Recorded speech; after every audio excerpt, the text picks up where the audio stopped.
यह भारत का वो कुंड है जहां भगवान परशुराम ने अपनी मां की हत्या करने के बाद अपने हाथ से चिपकी हुई कुल्हाड़ी से मुक्ति पाई थी।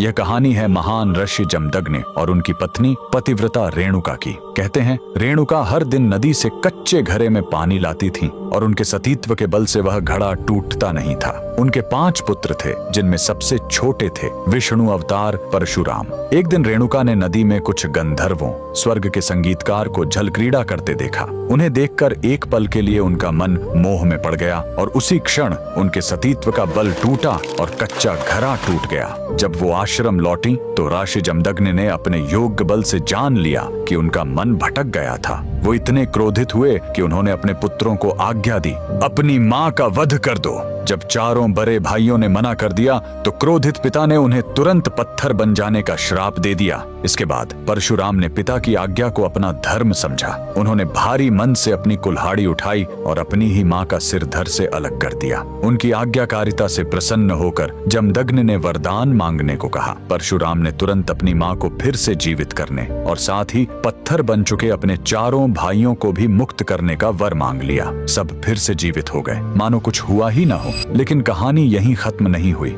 मातृ हत्या का पाप उस कुल्हाड़ी पर एक दाग की तरह चिपक गया और वो उनके हाथ से अलग ही नहीं हो रही थी। उस पाप से मुक्ति पाने के लिए वह दर दर भटकते रहे, लेकिन कोई भी तीर्थ उस कुल्हाड़ी को छुड़ा नहीं सका। अंत में वह पहुंचे पूर्वी हिमालय की लोहित नदी के किनारे और जैसे ही उन्होंने इस कुंड के जल को छुआ, चमत्कार हुआ। कुल्हाड़ी अपने आप उनके हाथ से छूट गई। यही पवित्र स्थान आज अरुणाचल प्रदेश में परशुराम कुंड के नाम से जाना जाता है। आज भी हर साल मकर संक्रांति पर हजारों श्रद्धालु यहाँ इस विश्वास के साथ डुबकी लगाने आते हैं कि यह कुंड उनके सारे पापों को धो डालता है, ठीक वैसे ही जैसे इसने स्वयं भगवान परशुराम को पाप मुक्त किया था। भगवान परशुराम को दिल से मानने वाले सभी भक्त कमेंट्स में जय परशुराम जरूर लिखें।